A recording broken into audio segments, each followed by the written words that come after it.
Good afternoon. Appreciate all the interest of you all showing up here to cover this. This is the day that the South Carolina Compassionate Care Act got read across the desk in the Senate. It is Senate Bill 366.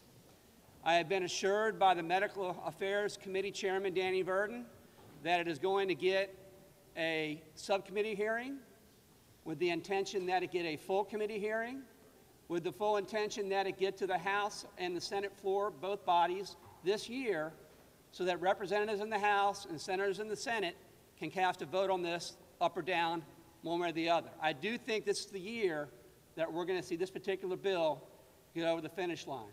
And let me tell you why I think that. This is not a green bill, it's a mature bill. This is a bill that's undergone 4 years' worth of subcommittee processes. It's undergone hundreds of hours of testimony. It's had every legislator that was interested in this bill weighing in and having their suggestions incorporated. It is, I am confident to say, the most strictly regulated, socially conservative medical cannabis bill in the United States. And that's what Governor McMaster will be signing later this year. Now, why is it that? Why is this the most strictly regulated, most socially conservative medical cannabis bill in the country?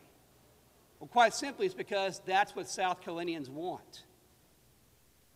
Over the last 3 years, there have been numerous polls done, and each one of those polls, without exception, shows that between 70 to 80% of South Carolinians want cannabis to be available if a physician believes it's in the patient's best interest. But what those polls also show is that an equal percentage of South Carolinians do not want cannabis to be used recreationally. Now, we represent the people of South Carolina, and our job, or my job, and the job of those behind me, is to present a bill and to get a bill passed that is reflective of South Carolinians' values. Let me tell you why this is the most conservative, yet compassionate cannabis law in the country. Unlike other states, we have a very tightly defined universe of qualifying conditions. It's not open-ended. They are specific conditions that are spelled out in the bill for which there is medical science and proof that cannabis can be an effective treatment for. Second of all, the bill is predicated upon physician supervision and authorization. Nothing takes place whatsoever in regard to cannabis unless a physician sitting down with a patient and making an in-person diagnosis concludes that that cannabis could be of medicinal benefit to that patient. This is all about empowering doctors. It's all about giving them this particular option to treat their patients. It's about doctors and patients deciding what's in that patient's best interest, not politicians, not law enforcement, nobody but that patient and that doctor sitting down and deciding what is in that patient's best interest. And to me, that's at the core of being conservative. That's at the core of being limited government, of getting government out of people's lives and letting them make decisions that are in their own best interest, in this case, in consultation with a physician. Another reason why this bill is the most conservative medical cannabis bill in the country. Each step of the process, from the growing to the processing to the dispensing, is monitored in real time, constantly, by DHEC and SLED. That is built into this bill. There is also a requirement that medical cannabis establishments, whether a grower or a processor or a dispenser, maintain seed-to-sale tracking technology so that DHEC and SLED know at any time exactly where cannabis is in the process. This bill also makes it a felony, punishable by a $5,000 fine, up to 5 years in jail, or both, if you divert medical cannabis for recreational use. Now, all of these things aren't going to make a lot of people happy. They're going to think it's too restrictive. They're going to think that it involves government too much in people's lives. But again, I go back to what I said at the beginning. This is a bill that is reflective of what South Carolinians want.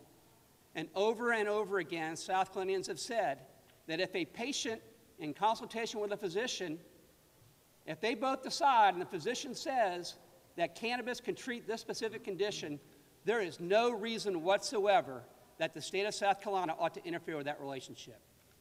This particular bill is the work product of all these gentlemen and ladies behind me.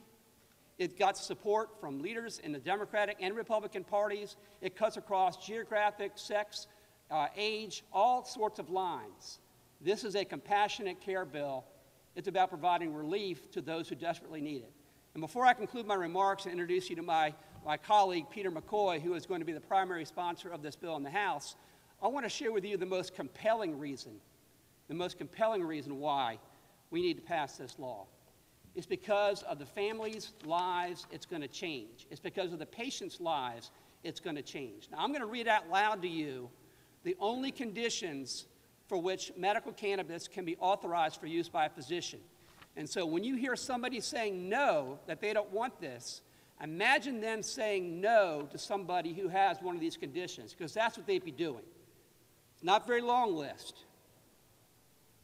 Cancer, multiple sclerosis, neurological diseases, PTSD, glaucoma, Crohn's disease, sickle cell anemia, wasting syndrome, severe nausea in people who are on hospice care, chronic medical conditions that cause severe muscle spasms, like multiple sclerosis, or a chronic and debilitating disease for which an opioid is currently prescribed by a physician. If a physician believes that cannabis could be of medicinal benefit to somebody who suffers from those conditions, who are we to say no? Who are politicians to say no? Who is law enforcement to say no? This bill is all about empowering physicians to deliver care that they take an oath to provide to their patients. That's what this bill does, and that's why this bill is going to pass. Now I'm going to introduce you to my friend Peter McCoy to share a few thoughts on the House side. Thank you, Senator Davis. I want to welcome everybody to the South Carolina State House, and before we even get started here, I want y'all to take a good look behind me. Look at the folks who are standing behind me right now. There are veteran lawmakers and there are new lawmakers. There are Republican lawmakers and there are Democrat lawmakers. We've all come together because this is a South Carolina issue. It's time to put people first, patients first. Now, I want to talk a little bit about how this bill, Senator Davis did a great job of touching about what it does and how it will help impact South Carolinians immediately. From a personal standpoint, many of you all know my story. I've had a daughter, my oldest daughter, who had some severe epilepsy issues at the age of 6 months old. Now, folks, I've been there. I have held the hands of an infant that I could do nothing for, who was having seizure after seizure after seizure.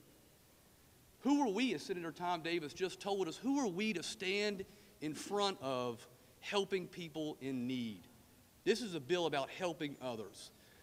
Now, I spent a lot of my legal career as an assistant solicitor, and I found nothing more fulfilling than being a criminal prosecutor. But again, in working with law enforcement, just like we've done with this bill, but this bill, again, I understand will meet some resistance, but it's about helping South Carolinians. And who are we to stand in the way of helping South Carolinians that need desperate attention? Folks, again, I'm going to emphasize, I've been there, I've done that. I've held the hand of an infant who was having seizures, and there was nothing I could do. And it was the most helpless feeling that I've ever experienced in my life. And I hope that many of you never have to feel that. But if a medical doctor can provide help and provide assistance, let's do it. It's simple. It's easy. Let's all work together on this. Now, again, I've talked a little bit about my background as a criminal prosecutor, and I've talked about how working with law enforcement is so critical. And what I hear a lot of times with this bill is, hey, Peter, listen, this is great. I look forward to it. I want to help people in South Carolina, but in every other state, it just leads to recreational use. I'm here to tell you that I'm not for recreational use. I'm here to tell the folks that are out here right now that I don't think the folks standing behind me are for recreational use. This is for medicinal purposes only, and this is for helping South Carolinians. I cannot stress that enough. Senator Tom Davis also told you this bill has been vetted for a long time. This is not the first time this legislation has been drafted, not the first time it's been introduced, and it's not the first time that it will receive hearings in the subcommittee and the full committee process. I am very excited about what I've heard, the momentum I've seen about getting started with this process and hearings and having a full discussion on the issues on the House floor and the Senate floor. But I want to thank everybody for being here with me. This coalition of legislators are some of the finest people that I've ever worked with in my legislative career. It's an honor to stand here with each and every one of you, and I look forward to moving this bill forward. And thank you all for being here, and thank you for the opportunity to speak.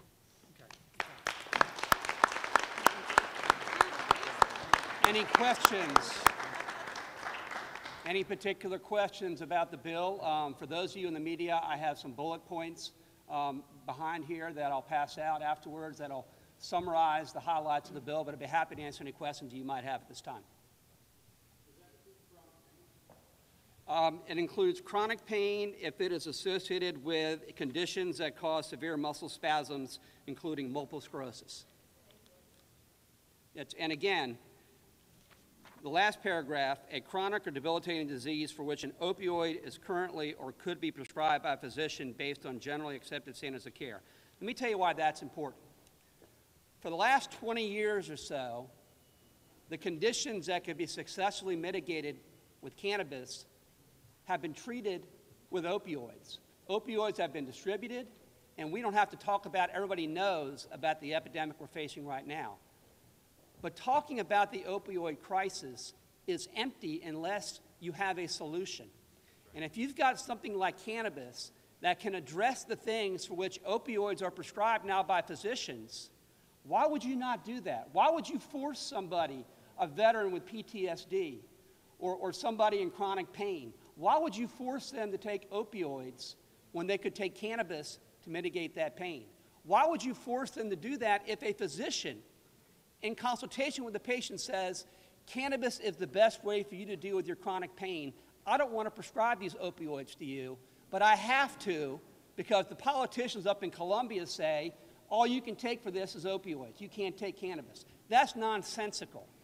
This is about empowering doctors. This is about doctors being able to help their patients. And look, this is something that is recognized by the medical community. In January 2017, the American Academy of Sciences says there is conclusive evidence, the highest degree of evidence possible, that cannabis has this medicinal benefit. They reviewed 10,000 scientific abstracts before reaching that conclusion. This is not something that isn't documented.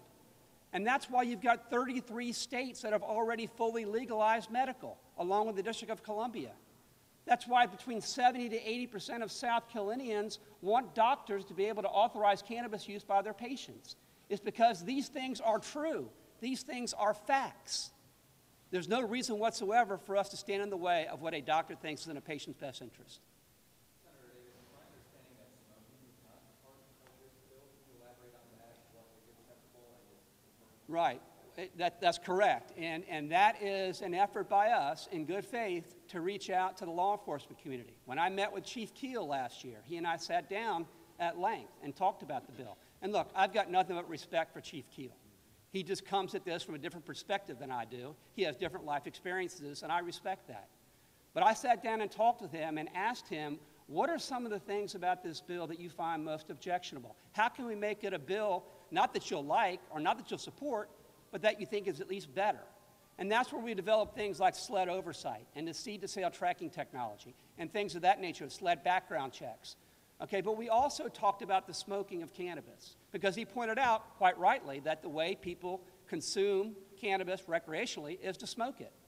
Okay, whether it's a joint or a bong or whatever it is, that's the way they consume it recreationally. And so he had a problem with that. Now, whether it was just the optics of it or whether or not it was confusing medicinal use with recreational use, I don't know what it is, but it was an accommodation that I was willing to make because there are other forms of consuming cannabis that can't be confused with that recreational consumption. And so again, this bill, as Peter pointed out, this is the product of many, many hours of subcommittee hearings, listening to law enforcement concerns, and whenever they have been specifically addressed to me or to us, we have worked to incorporate them, and the door remains open. The bottom line is, I want a bill that gets passed, and I want a bill that allows doctors to put medicine in the hands of patients who desperately need it. That's what I want. I think that he will. I think that once he sees this bill, it's just read across the desk today, so in fairness to the governor, he hasn't a chance to review this.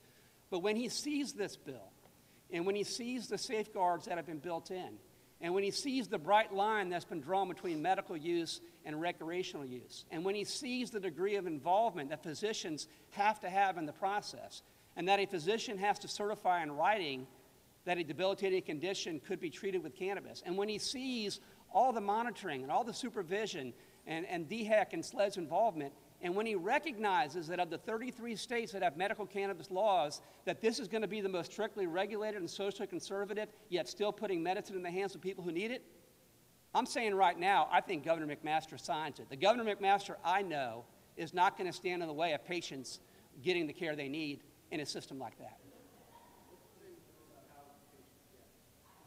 What happens is they have to, first of all, they don't get the cannabis unless they meet with a physician, and the physician does a diagnosis, and the physician says, okay, you have one of these specific conditions for which cannabis can be authorized, and I believe that cannabis can be of benefit.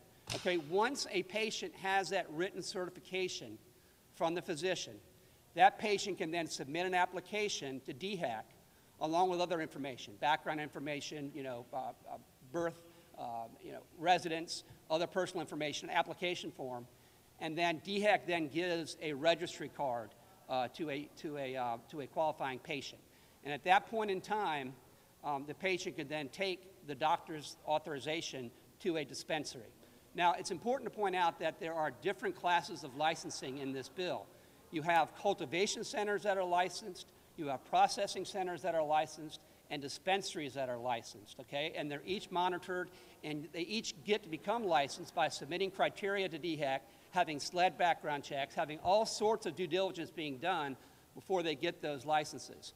One other thing I should point out in this bill that makes it unique, I think, in regard to other states, or many other states, is that there is a requirement that an independent lab be involved to test the cannabis throughout the process, both to ensure that it's safe for human consumption, but equally important so that the cannabis is properly labeled, the THC to CBD ratios, because the cannabinoids in cannabis interacts with the cannabinoids in the human body different ways for each individual. And some ratios of THC to CBD might work for somebody, but might not work for somebody else. So we're very strict about labeling this so that physicians have the ability to customize exactly what is a medicinal benefit to this patient.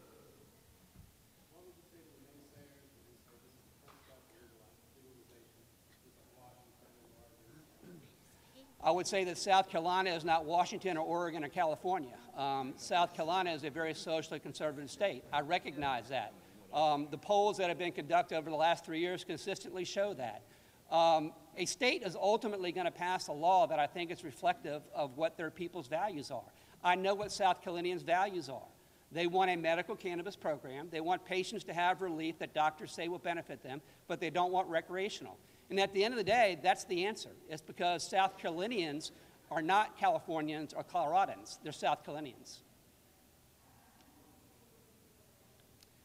Nothing further. I appreciate very much. I thank everybody behind me for showing up, and I look forward to a successful 2019. Thank you.